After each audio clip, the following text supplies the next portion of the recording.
You have to remember that Jesus, the last Adam, came to replace the whole Levitical priestly order.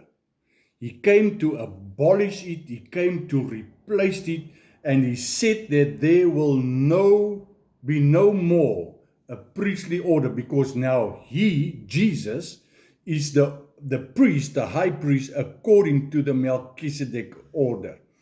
If you read there in your scriptures to 1 Corinthians 6:19, you will find it there. You go to Ephesians 2:21 and 22, you will find it there.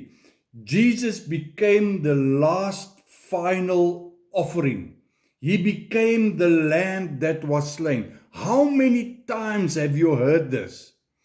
If you bring back another temple, do you know what is supposed to happen again? Do you know?